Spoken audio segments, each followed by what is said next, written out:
All right. It is 5 minutes after, usually by the time when we start. So we'll just go ahead and start. I don't have too much. I guess we'll just play by ear. I have some notes written down here, but however it goes, it will go. So before we start, I just want to ask, how are we doing today? I hope we're doing very great, as something very great happened this morning. I'm sure we all heard. And if we didn't hear, of course, the one of the CEOs of United Healthcare people's business got shot down this morning in New York. Very very nice to wake up to such news. I'm more invigorated, more motivated than ever to help our liberation. I think it was one of those things that we really needed to hear, really needed, yeah, great news, really needed to just get that fire kicking out under the proletariat. Knowing that billionaires are not untouchable at all, of course, we knew that they were never untouchable, but now we have proof, proof in the blood that there exist billionaires that are touchable. Not certainly not bulletproof, that's for sure. But good news to wake up to, and good news to start off the day, start off the December, ending off the year on a high note, I would say. Going right into 2025, I think we're going to be having a great year. So, great politics, great energy coming up from our working classes, fighting back in violent and necessary ways. So, to start off today, we're going to be talking about absolute truths. So, this was a little offshoot of what Lenin, and I'm paraphrasing his quote here. Um, Nature gives, and she gives absolutely. Maybe nature, or is it man's thought? Whatever gives, does give absolutely. Materially observable, do they so give absolutely. And in this absolute giving, we also have our absolute truths.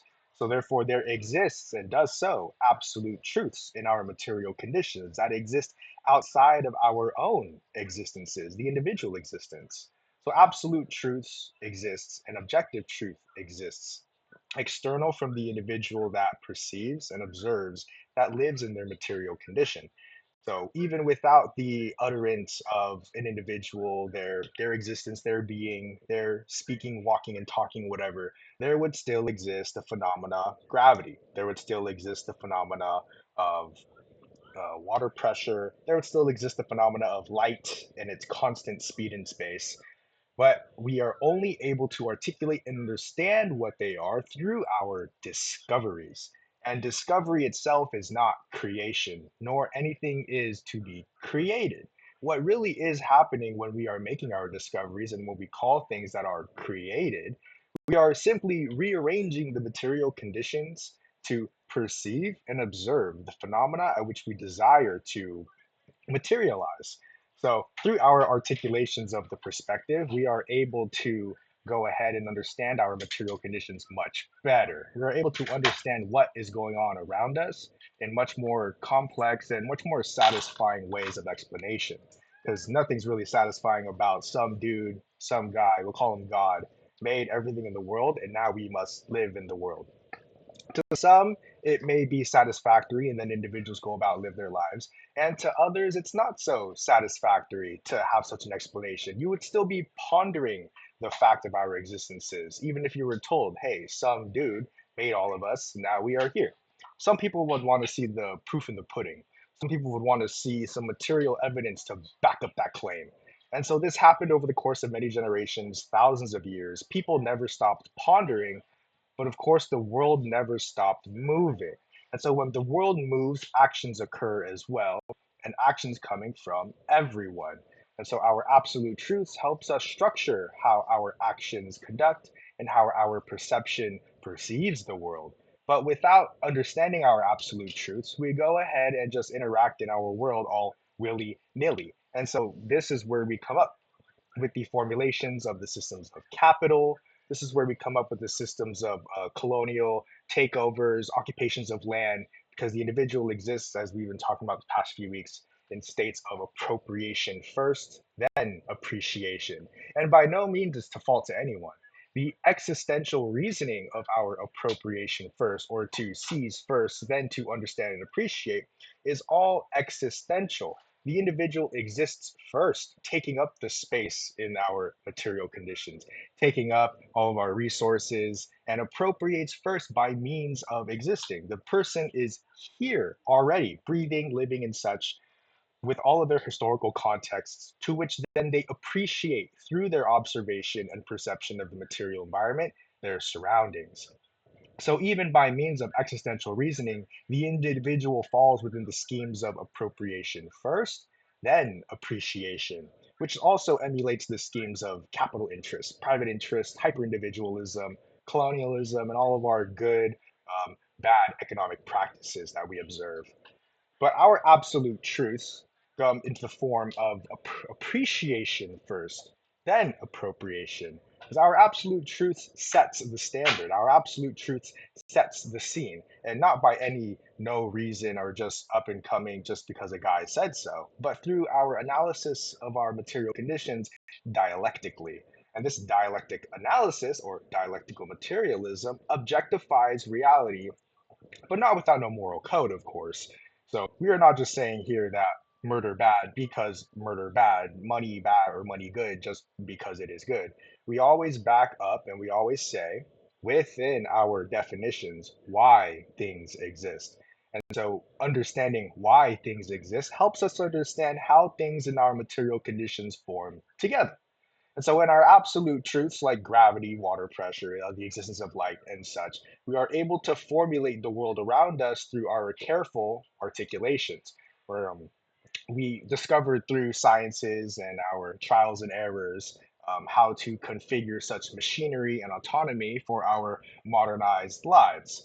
Because we have developed our technologies as such, we have developed our material conditions as such through our maybe not so dialectic, but still a process of understanding a more truer world around us, which is how we're able to get people in space without having them, dying in the ISS in the spaceships and stuff. How people we can send people down into the ocean without having them, crushed by the water pressure. It's because we understand best and we understand how our material conditions not only affect the machines that we use, but also the people that exist in it. So the absolute truth helps us understand our material conditions without having to go through the entire process of understanding it ourselves. It is what does Lenin says, the summative of the relative truth compounds into the objective or absolute truths.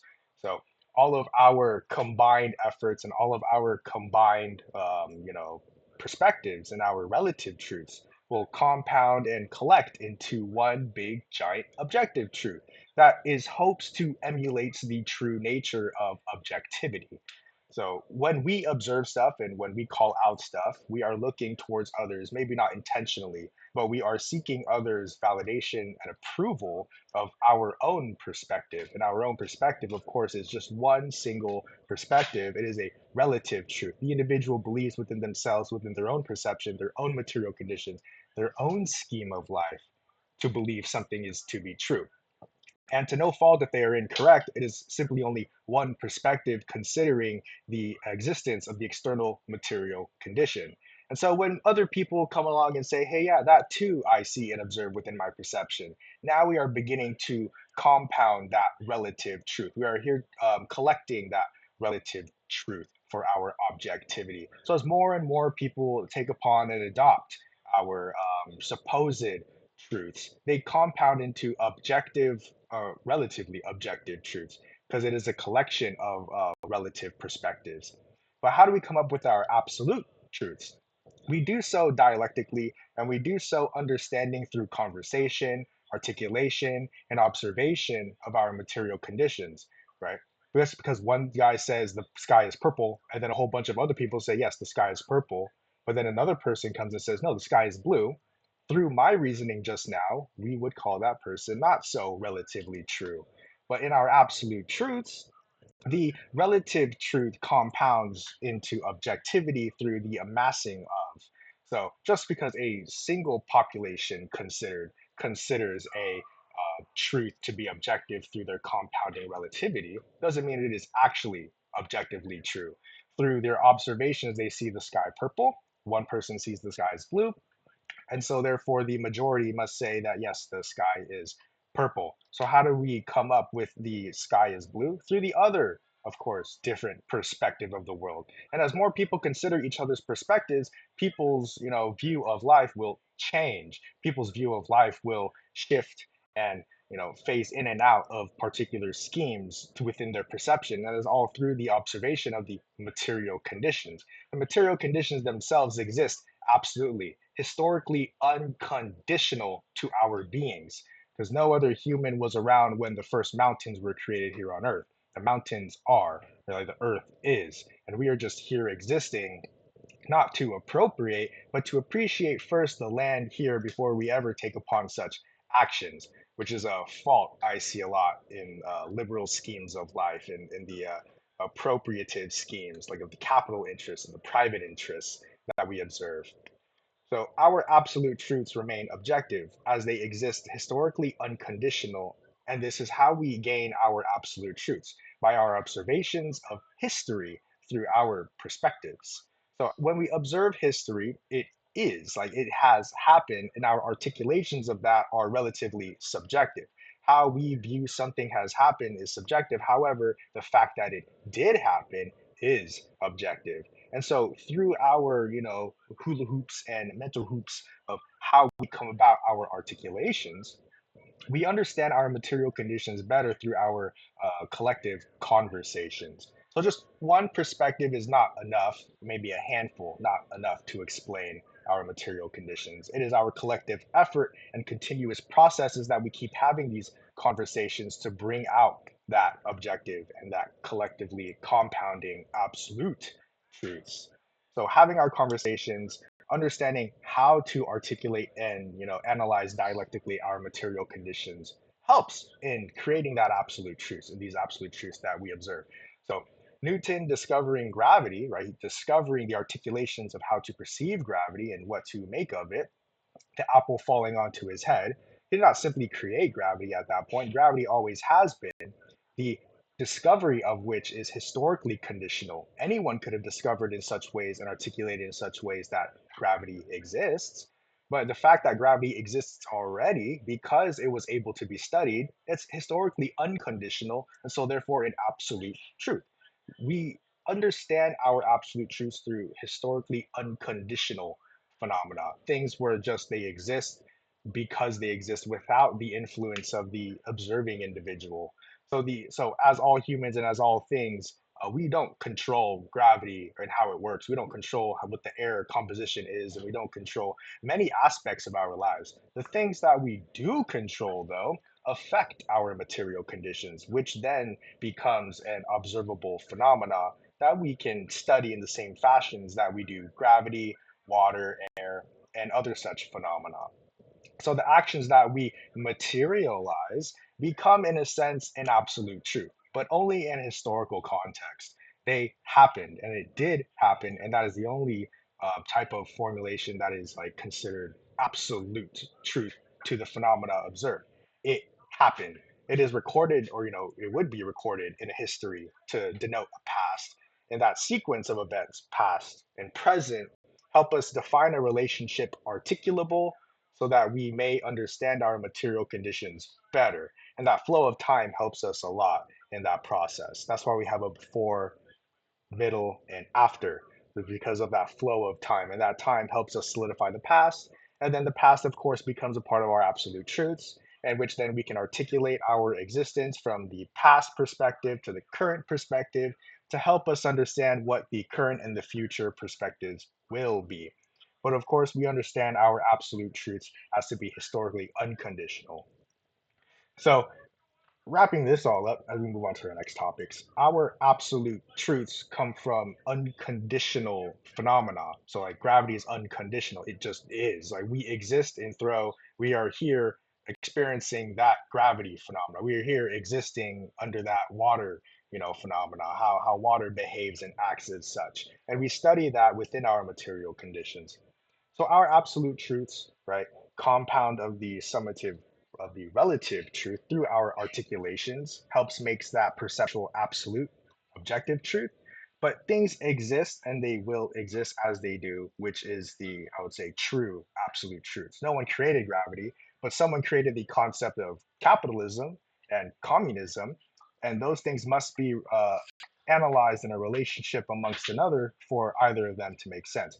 Gravity itself also falls under this observational analysis, in which it must be observed under other objects concerned. So, like gravity is best observed when you have other objects in the environment to see how it acts and reacts. And this goes into our next topic, which is the articulation of your perception. So, how do we get our summative of the relative truth? Through our articulations of how we perceive stuff, literally just yapping and talking about what we see and how we see. What we are able to understand from what we are to observe helps us understand our material conditions. Right? So we go back to that sky purple, sky blue. When more people are observing the sky, they see for themselves as the single individual. Oh, sky is blue. I'm not sure what those people are talking about, but I see the sky blue. You talk to other people, I see the sky blue as well.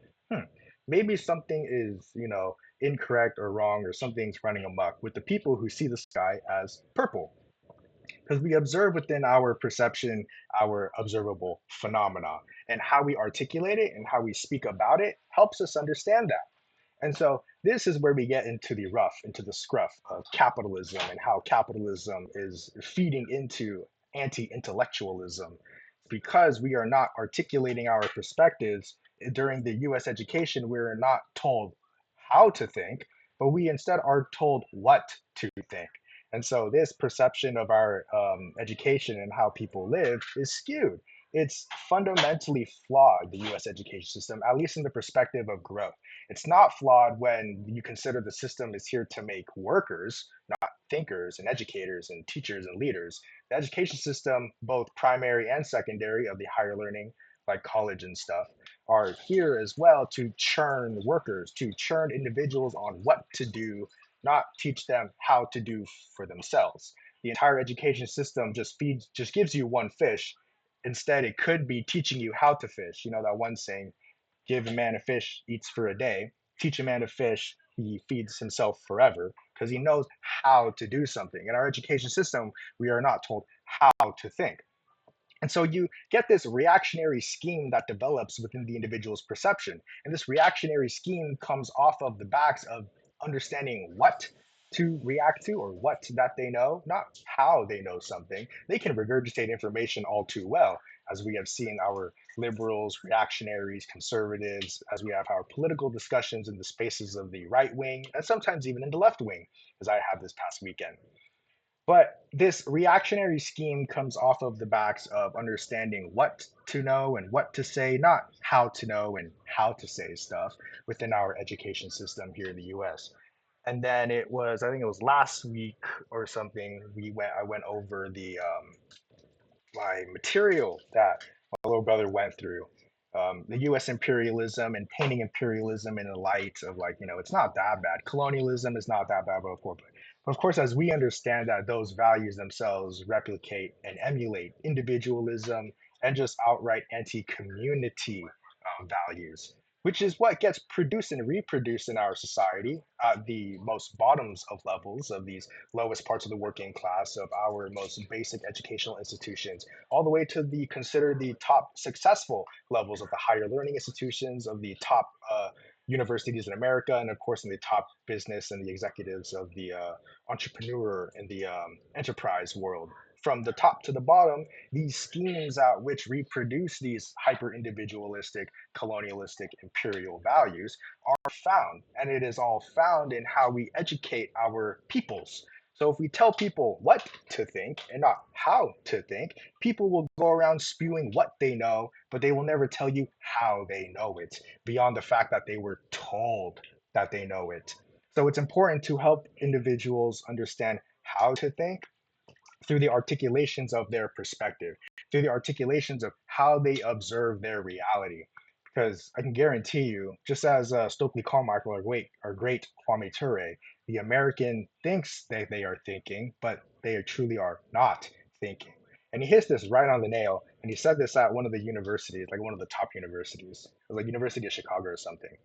And he tells these students that they are not really thinking, they are just thinking that they are thinking because they are being told what to think. They're not being told how to think. They're not being told how to articulate their environment. They're not being told how to understand what capitalism is in our material conditions, what socialism and communism is in our material conditions, what they present themselves as theories in our observations. They are just told how to react to it at the very most, but more importantly, they are told what to think about it when presented in their, in their schemes. Whenever they bring themselves upon such a condition, like in a conversation of political essence, they will refer to what they know but not understand how they know it. They will just go ahead and regurgitate it.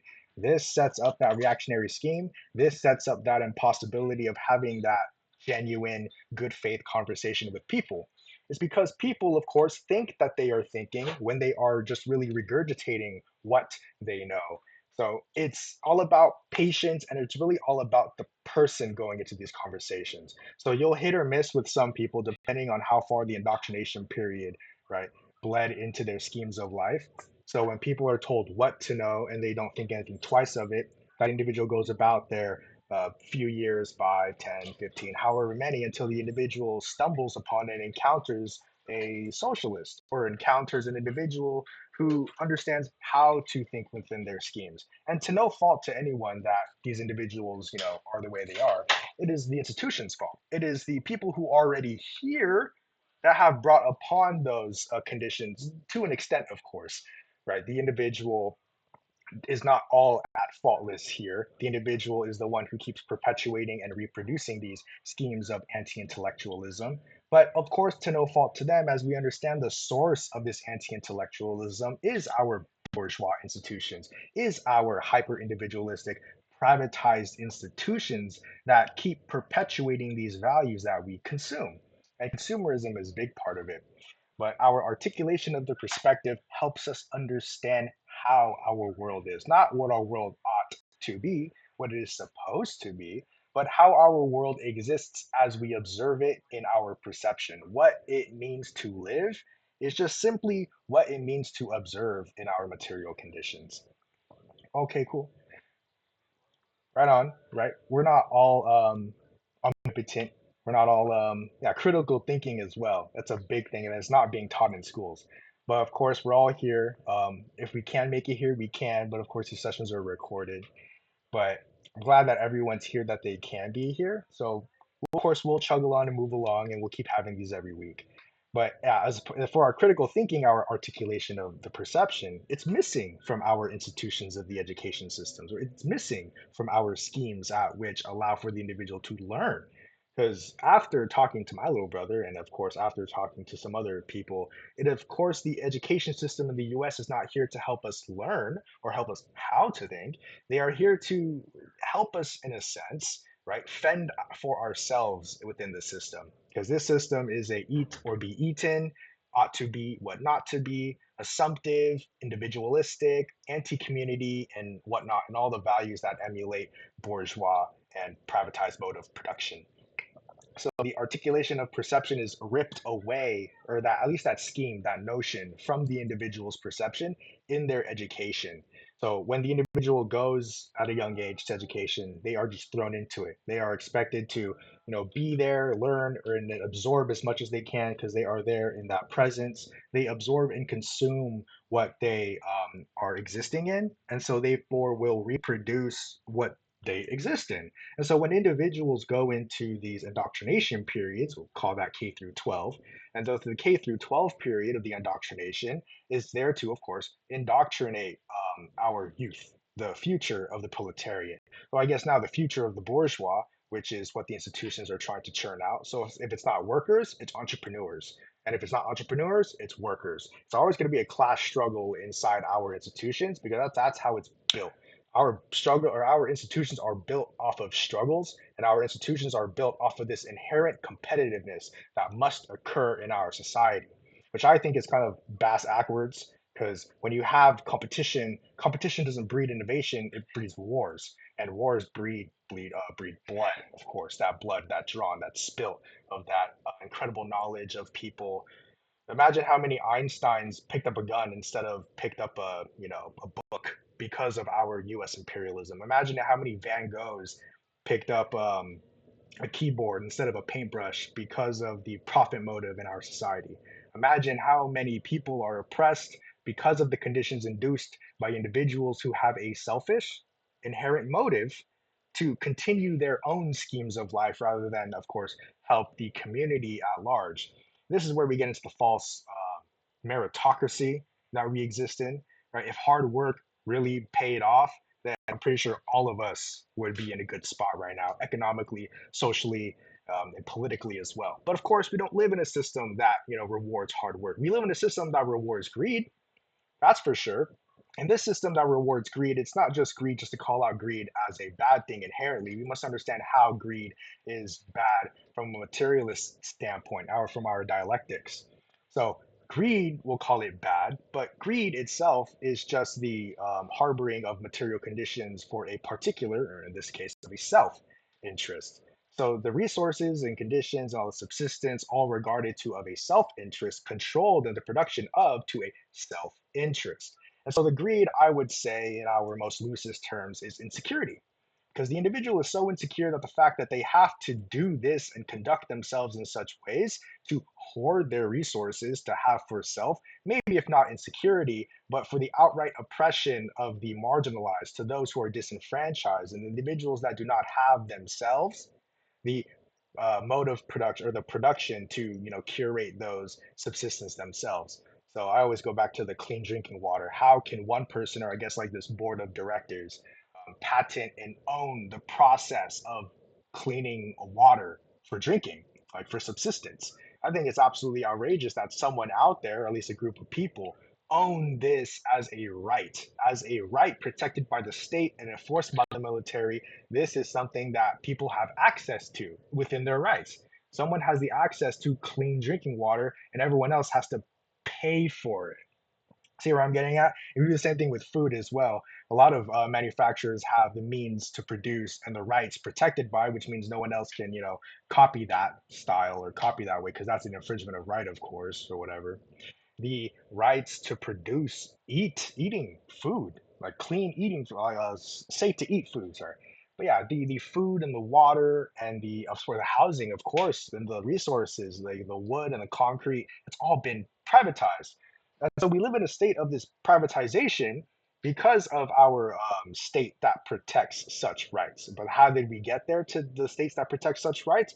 Because the individuals themselves at the fundamental level, the single individual at the bottom of society, or where all of us are technically, we're all at the quote unquote bottom, the foundation, I would say, as a society, are not educated. And as Malcolm X says, we are not outnumbered, we are, of course, out organized. And in our out organizing of such, we see that the U.S. imperial forces have done well to uneducate and disprepare the proletariat and the working class society. Because without an educated proletariat or without an educated working class force, they are left to the devices of the individuals who do own the means to produce clean drinking water, to produce clean and safe to eat food and housing, of course. But when those commodities, or they're not supposed to be commodities, but when those commodities are privatized as such, then they are then put a price tag on them, and that price tag is the amount of labor required to receive such of a of a subsistence. So it costs water to or cost money to get water, cost money to get food, cost money in some which way or form to acquire land and then build a house and then have a roof to shelter yourself from the elements. There's a lot at which goes into our system that tries and does privatize these schemes and institutions so that the individual may play the games of the system. And so when the individual is playing the games of the system, there is a profiteering motive and aspect to this gaming. And this all, of course, stems back to how the individual articulates their perception. People believe, and to no fault to them, that this world is and must be this way. Because, of course, upon observation, we do see billionaires and we do see big, giant corporations and we do see our corrupt government. And these are all things that are absolutely true because within our observations and articulations of which they are. They are here. Our corrupt governments, our big corporations, and of course, as some good news, the dead millionaire CEO that was shot this morning, that's also absolutely true. But within this absolute truthness that the individual observes upon perception, upon what they see in their conditions, they of course also then assume that, oh, it must be this way, within their reasoning of self and how they can cope with the fact that the individual has no rights to themselves. So it must be this way. It's a form of coping, but of course, I first place the blame on the individuals who force these conditions upon those who has lost hope. The individuals and the institutions that are, sourced under greed, sourced under capitalism, sourced under this imperial type of mindset. I would say the white powers of America, right? You don't have to be white to be white power, right? Kamala Harris is just a white man in a black lady suit. So we understand that our absolute truths, our articulations of the perspectives helps foundate the understanding of the material conditions from an individual level. And that's where we're getting with here with these political education classes. And of course every other education class that people are holding. And it is great to see because we must have a foundation at the individual level when it comes to education and understanding our material conditions. We cannot rely on anyone except for ourselves in this instance when it comes to understanding our material conditions, because there's only one person that lives the life that you live, and it is you. And it is you that lives this individual life, not anyone else. No other person lives the life that you do. You are so unique in your material conditions and your perception, how your skin feels upon your body, how that breath of air fills up your lungs specifically, and how it feels to exist in the spaces that you do with the people that you interact with every single day. So we all live lives intersectional, and we all live lives that are, complex and whatnot. And our articulation of the perspective and how we understand the world helps us understand what it all means. But without that meaning, we are lost. And without that meaning, we tend to look towards others, to those individuals who have been here for a while, who may know a thing or two about, living and whatnot. And so we turn toward those individuals who are perceived to be a success or to be perceived of, reliable and competent. And in this system, of course, we reward greed. And so the successive people of this country and the society, of course, are greedy. And so when we look towards our successive people in society, it is greed that emulates and emanates off of their character, which then bleeds and transfers onto the aspiring young people of the next generation, our youth.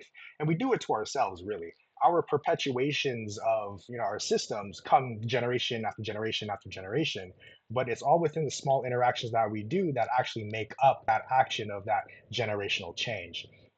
So if that change, or when that utterance of change, or like as we go out, yell the general strike is never uttered, then it will never become a part of that generational change.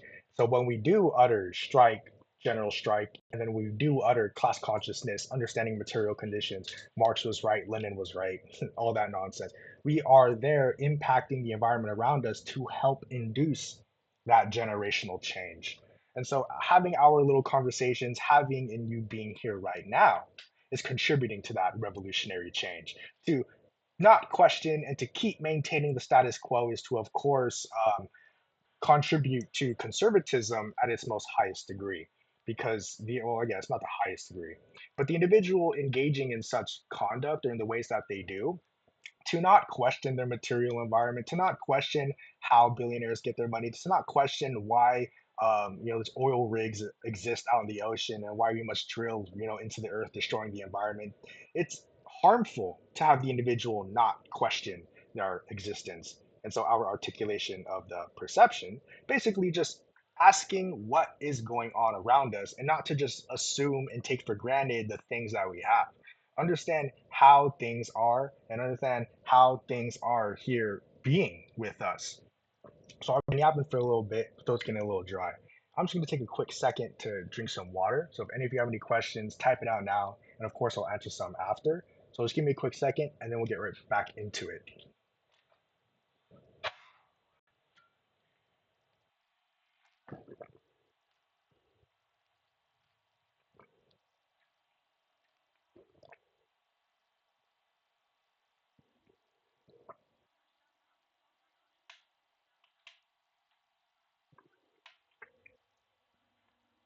Okay, I have taken a swig or two of water.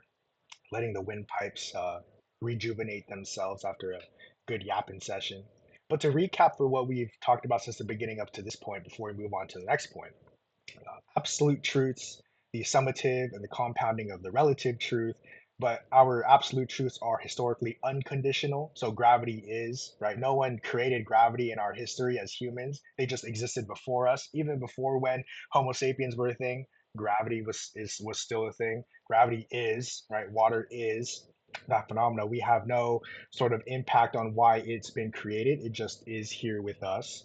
So historically unconditional is one of those things that are absolutely true. The articulation of our perspectives, and so how we understand our world to be. And of course, that led us down the talks of education, our bourgeois institutions, how the individual thinks, and then to our next topic, what ought to be and what not to be, how things should be, especially in our liberal democracy, quote unquote, in our liberal society. In this liberal rights owning society, there's a heavy notion of what ought to be, like what should be, and then what not to be, what shouldn't be, versus, of course, the dialectics and the Marxist, sorry, point of view and understanding is what is and what isn't, not what ought to be, what should be, but to understand that what is in our material condition, to understand what is here with us, to observe something with nuance, but then to strip away that nuance, of course. So this what ought to be and what not to be kind of perspective stems from that lack of that perception or that articulating perspective, how people think the world should be because of what they assume the world to be, like of what they know the world to be, not of how they know the world to be. So it's dangerous to, of course, go down that path of understanding what the world is before we understand how the world is, like how to think before what to think. Because if you only know what to think, then you're following the reactionary schemes of argument and you're following the reactionary schemes of life. You just understand what things are. Like I know that the water bottle falls to the ground when I drop it, like from my height. It does. And things drop. I don't know why or how, but I just know that it happens. I know what happens when I do something. There's a lacking layer of that critical thinking. There's that lacking layer of understanding how that phenomena occurs, of course, of that gravity nonsense. So the individual liberal in our society and in other societies as well, the individual that believes in the what ought to be, what should be, and the what not to be, what shouldn't be, based off of the individual perception of the material conditions. Now, of course, the what is and the what isn't, right, versus the what ought to be, what not to be, understands the material conditions as material phenomena devoid of any individual idealistic, imprints or implementations that the individual may have.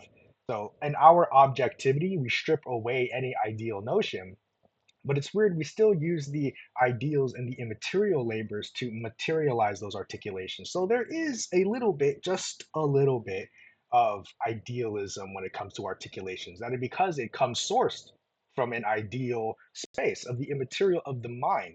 But we strip away all such ideals and notions by first regarding or by first appreciating our material conditions. So we talked about a little before, appropriation first, then appreciation leads to our reactionary bourgeois schemes, our individual schemes, I would say harmful schemes, and then our appreciation first, or to understand our material conditions first through our material analysis, then to appropriate, meaning that we now best understand our material conditions, then we go ahead and utilize those material conditions as needed.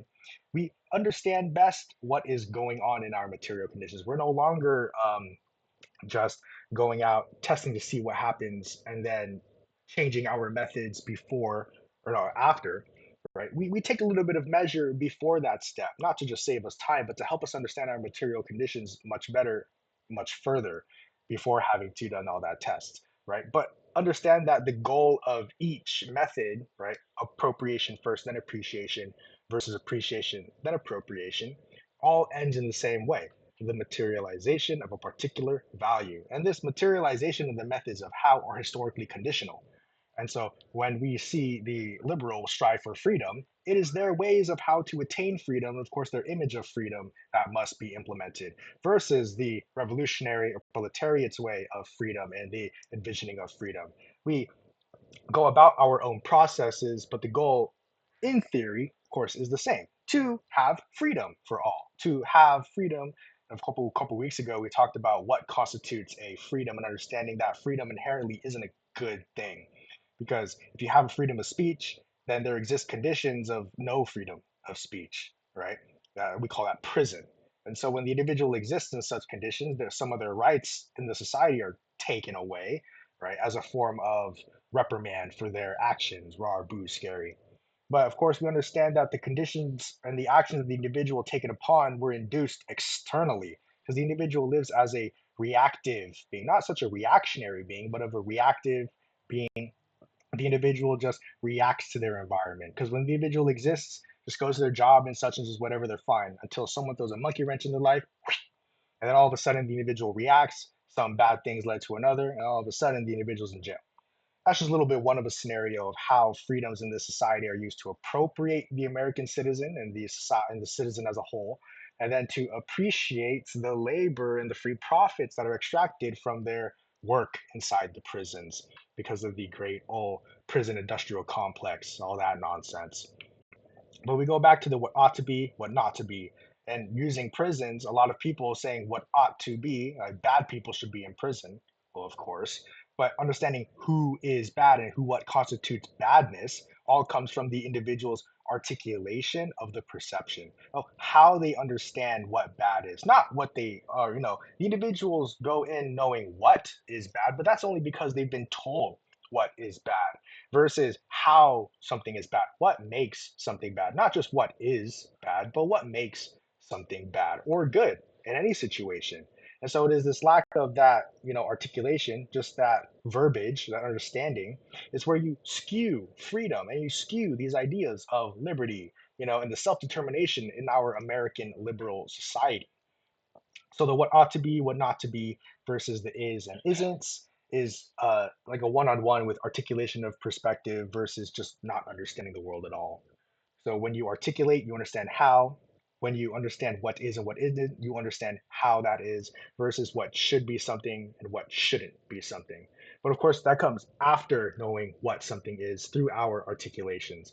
So it's all about understanding where to set these processes within your schemes. It's understanding how to conduct yourselves in this line of critical thinking before your articulations of such. Right? Using a little bit of that brain power, using those eyes, your senses, your touch, your feel, smell, all of your senses to help you understand what the world is. Right. So if you're holding your phone or having your phone down on the table or something, that feeling of the phone, that perception of the phone, or anything really within your sights or your senses, and your analysis of it helps you understand your material conditions better. Rather than just living in it, appropriating it as such, to never appreciate truly what is going on around you. Because when you appropriate first, you appreciate for self. But when you appreciate first, you appropriate for everyone else.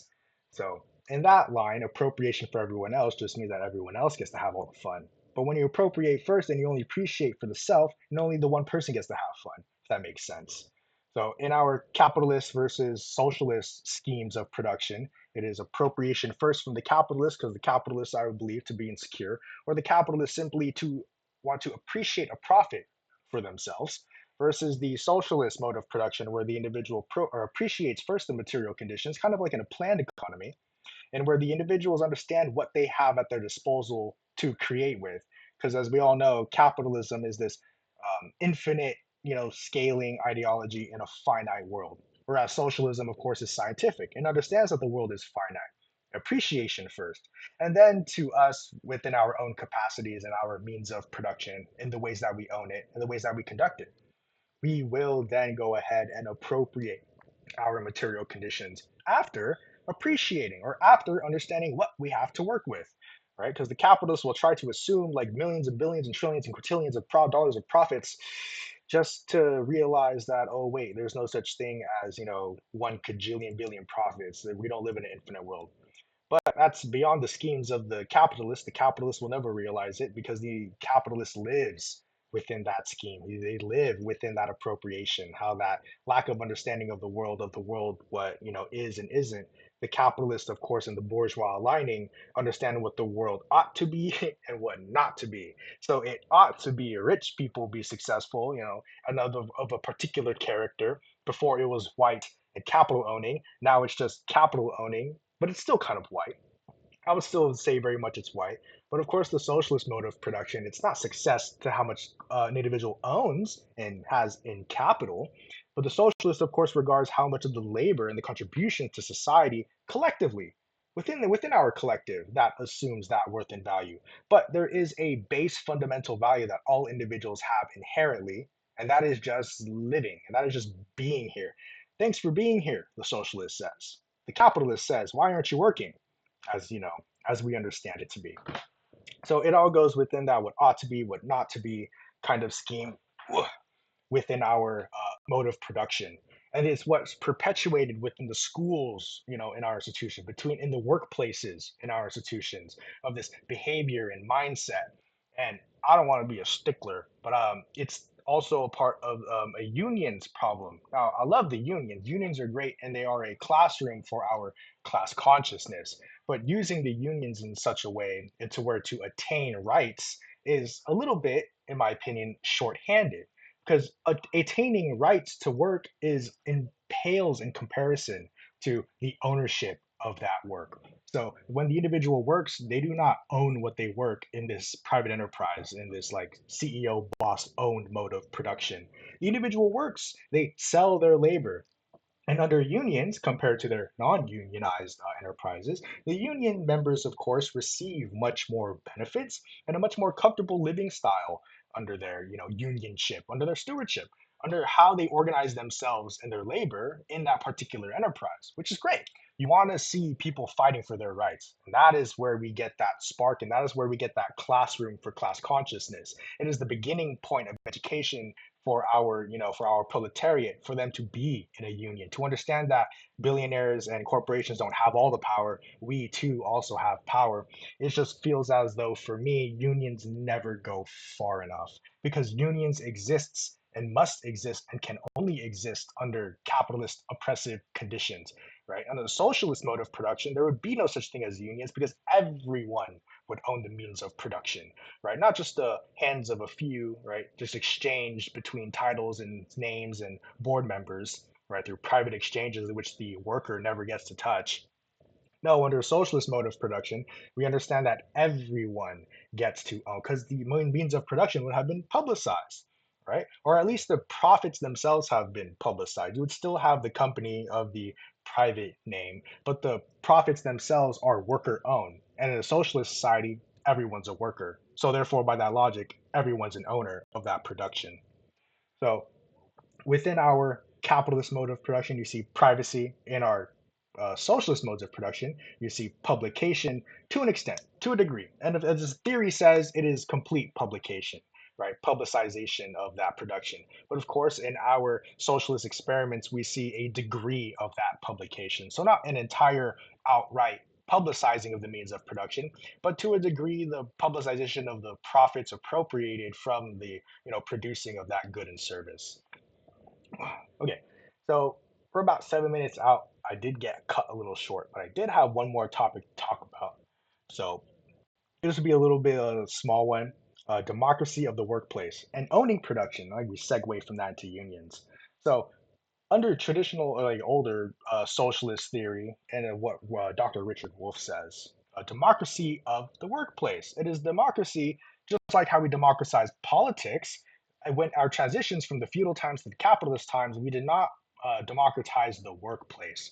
We did not democratize how we conducted ourselves under labor. There still existed some form of king or absolute rule of a divine power in our workplaces, and call that boss and CEO. And so Boston CEO goes ahead and makes all the decisions, owns all of the products, owns all of the capital within the enterprise. The individual is simply just there for their labor, kind of similarly how individuals lived under feudal times, right? So instead of just the king and queen that own politics and production, now it's just the kings and queens that own production. Politics kinda has been publicized. Well, as you see over the past few decades, has been regressed back into some type of an oligarchy, some type of a almost a monarchy eventually.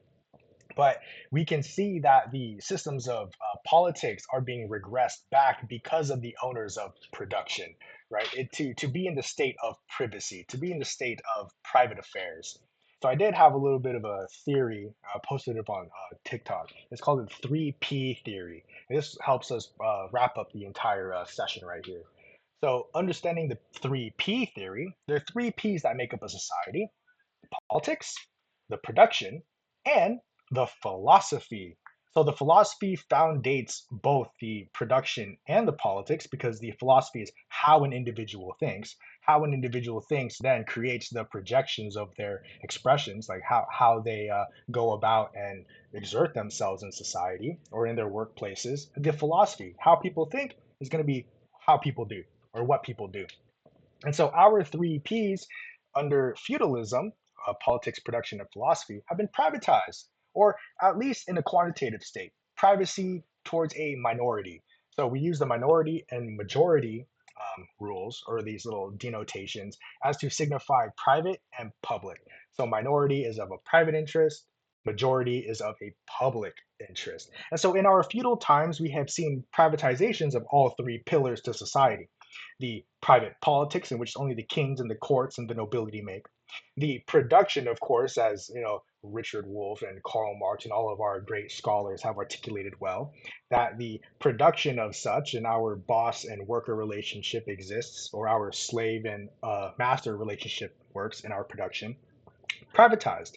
And so, in the private interest, the minority that controls production, and of course, the philosophy of the land. And so, when the individual is born in throw, in their material conditions, they exist, understanding that, oh, there is a king of divine rule and right. And of course, not everyone thought of this, but that was pretty much the mode of thought. When the individual was born either of nobility or of peasantry, the individual understands there is one person, one guy, usually a guy, sometimes a queen, of divine rule and right that has oversight over the land. And that was the philosophy of the or the mindset of the people back then. And so the transition from feudalism to capitalism freed up not politics but philosophy, because of our Descartes, because of our Rousseaus, because of our Voltaires, because of these philosophical scholars of their times, advocating for individual free rights, inherencies that exist within the individuals, but of course understand that these people were advocating for white freedom. These Rousseaus and Descartes, and later on the Adam Smiths, were of course advocating for the white liberation, white man liberation. So not man, capital M, the being that thinks, that encompasses both male and women. White man, lowercase m, of the penis holder, that must receive all of the freedoms in society. But of course, offshooting off of this notion and idea, of course, all men are created equal.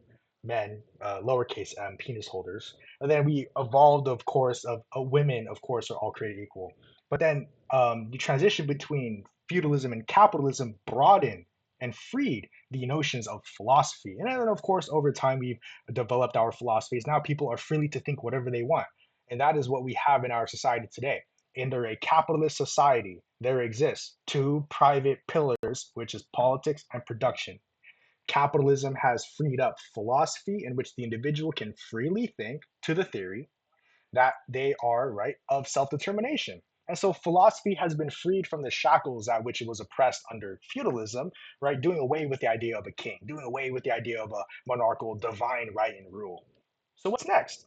Of course, we understand capitalism to privatize production and politics, but freed up philosophy because everyone can think what they want. Socialism, of course, the next step. As a growing population, the populations of both the oppressed and the oppressors grow, but of course, proportionally, the population of the oppressed grows much larger, much faster, much stronger. And so, what does this mean?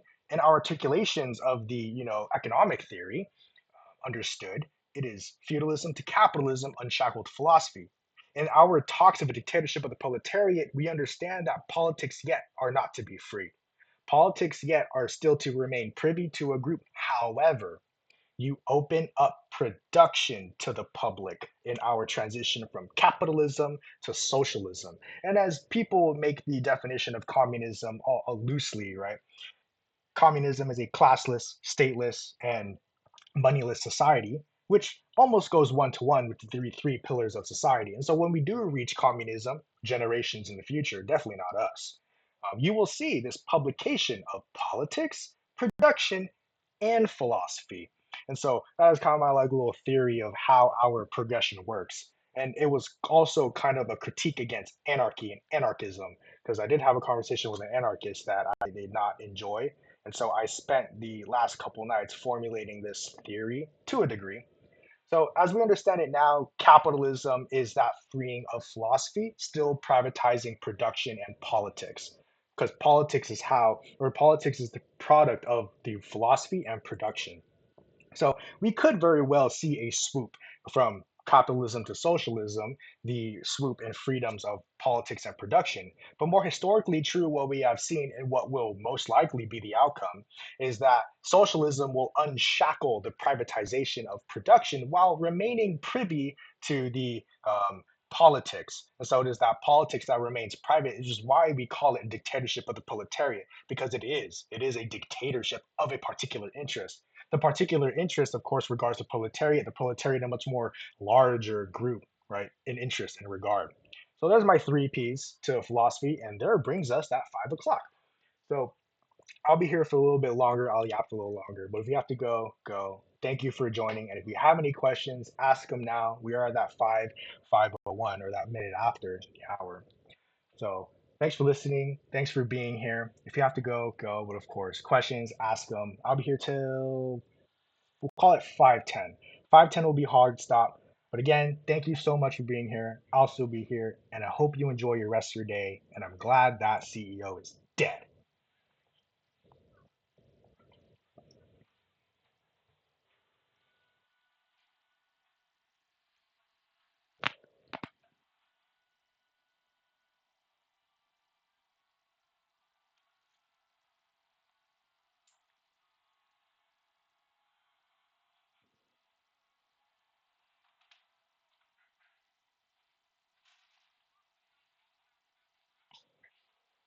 Thank you so much. Can you hear me?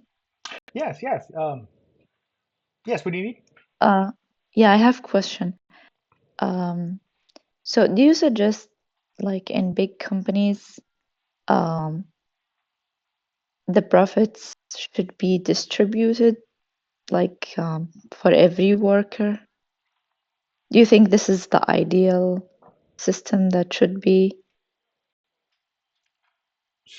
So under an enterprise that creates a profit, it would be the workers. So everyone in that enterprise or the company would receive the profit. So instead of one person receiving $1 million bonus plus their salary, that $1 million bonus plus that large salary would be dispersed equally among the entire corporation. There's a clothing company, Madeline Pendleton on TikTok, who only takes $80,000, but the rest of her employees, right, all of the people working there, also take $80,000 as their salary, regardless of the position, because labor is labor. People make it all work, right? We all make it work. So we would disperse the profits equally among the entire enterprise or among the entire, big corporation, as to prevent people from, or as to make the hierarchy schemes of production diminish over time. So we would disperse the profits equally among all the workers in the company. What's the name of that company? That's a good question. I'll look it up right now. But she goes by Madeline Pendleton on TikTok, and I think I can find her clothing company for you right now. Let me see. Okay, thank you. And Chav, thanks you for joining us. We can go few minutes about what we discussed. I have some notes written down over the course of the entire thing. But if no one has any other questions, let me find this clothing brand, and then we can go over a summary with you.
So I think that's it right there in the chat.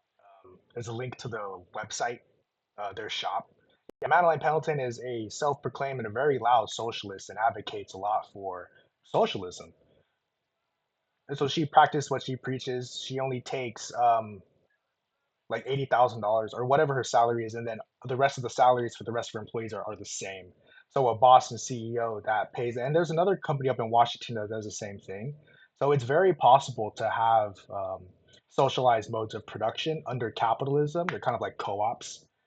So we advocate for co-ops because co-ops, even though they're still enterprises that generate profits, the profits go towards the workers.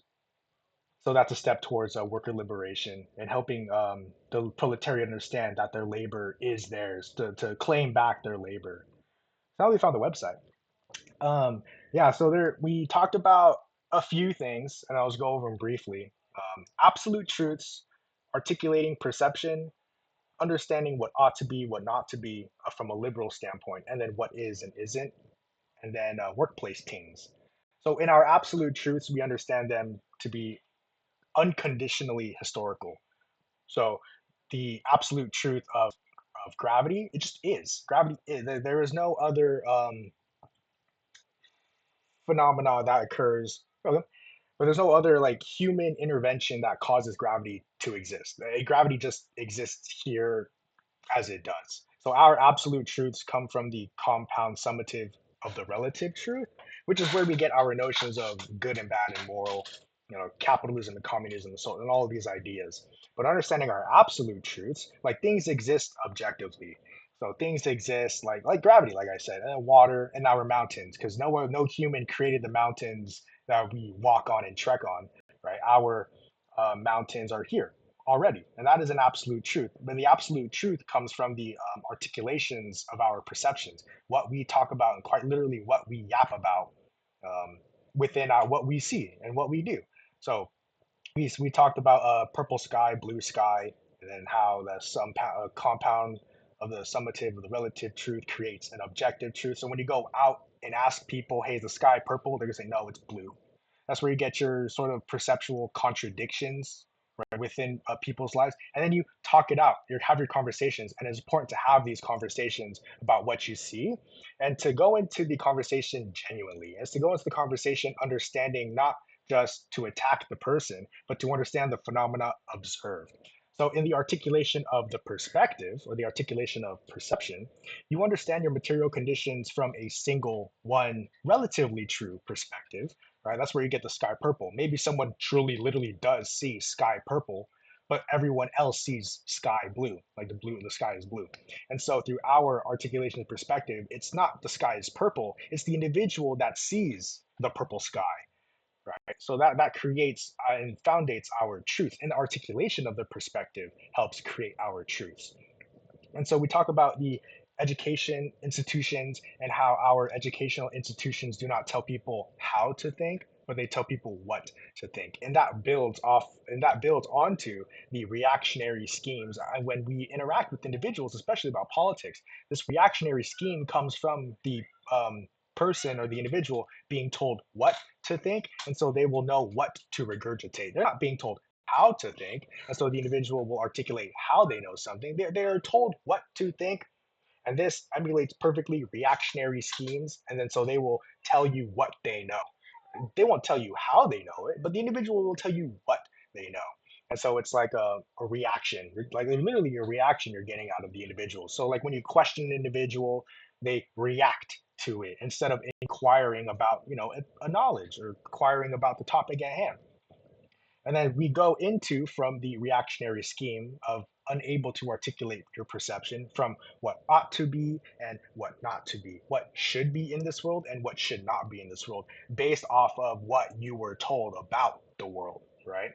So it's within this reactionary scheme of what ought to be, what not to be, that we get this sort of contention and these arguments between individuals, because individuals will place their stances very firmly because individuals, and it is solidified within their perception, it is solidified within their schemes and their knowledge and their knowing that this phenomena occurs.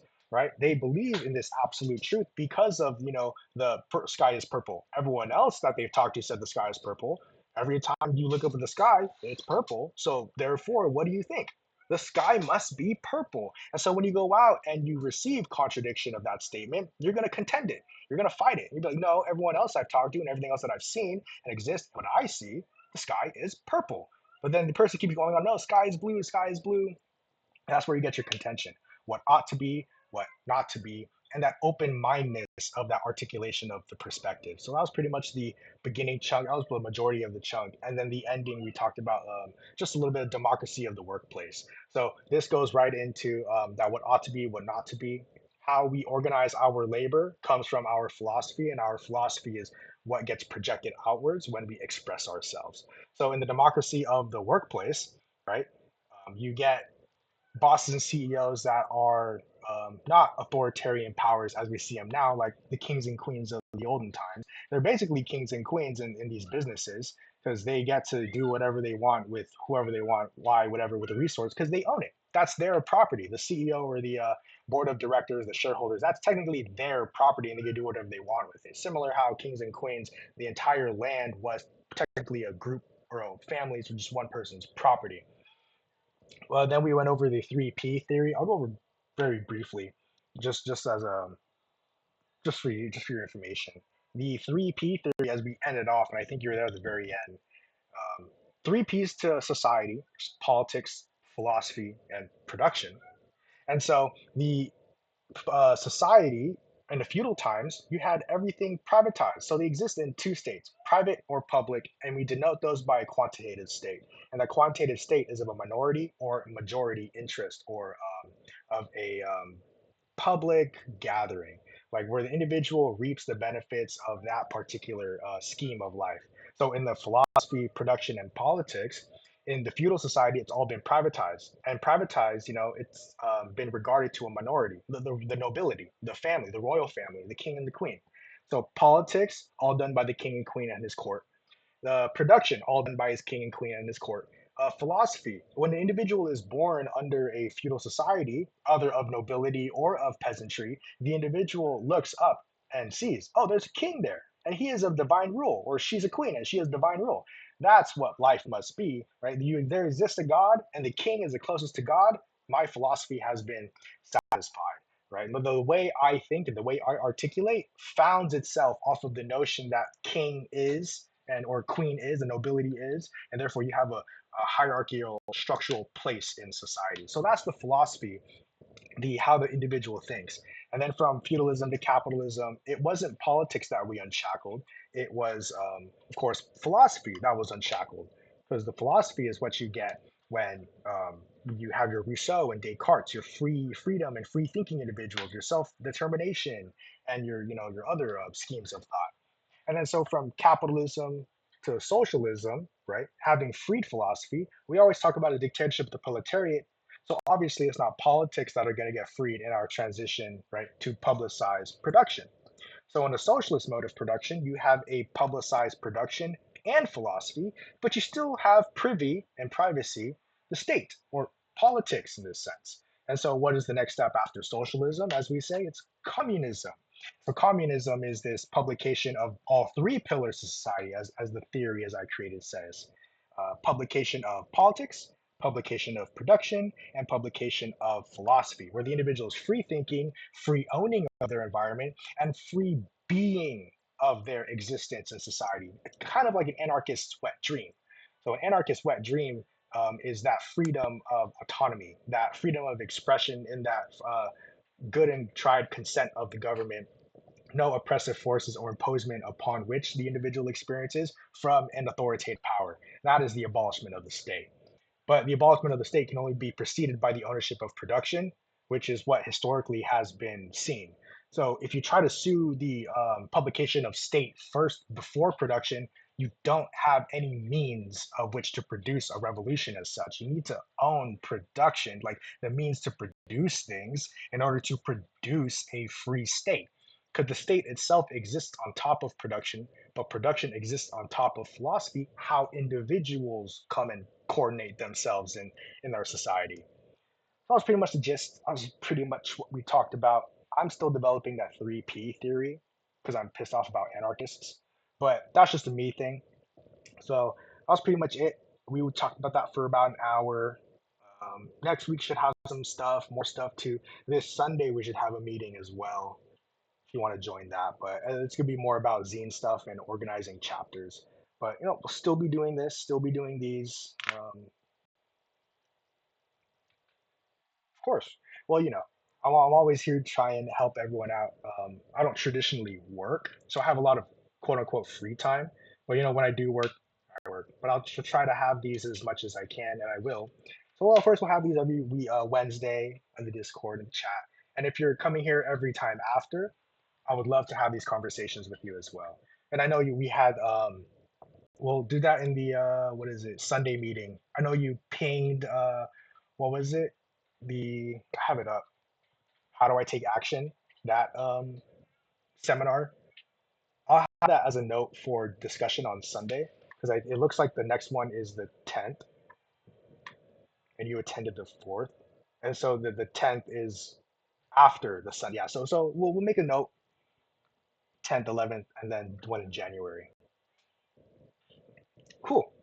Yeah, I wanted to reach go there, but then it was just very last minute. So at the 10th, I can make it for the 10th. Yeah, I guess I'll have to reach out. But thanks for being here. Appreciates it lots. Um, I'm glad that you're interested. A lot of people are interested, but I'm glad you can make it, and I'm glad that I'm able to spend time afterwards as well to summarize it. And I'm glad you're liking it, and I'm glad that we're all here doing it. So I think that's out of me, and I gotta go. But thank you again for being here. Of course, we'll have these every weekend or every week on Wednesdays. So saw you last week, saw you this week, and if I don't see you next week, that's fine. I always know where you're at. I can always ping you on the Discord or whatever. But thank you, appreciate it.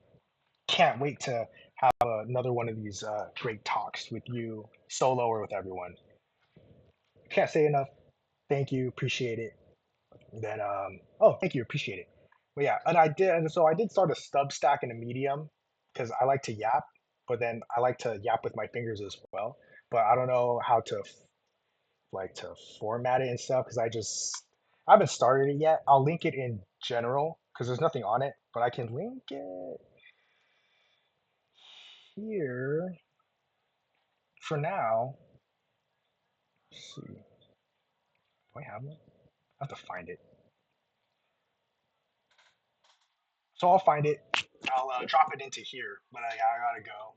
So thanks for being here for the millionth time. Appreciate it. And then we'll see you next time and all that. And then I'll link that Substack. So thanks, and we'll see you next week.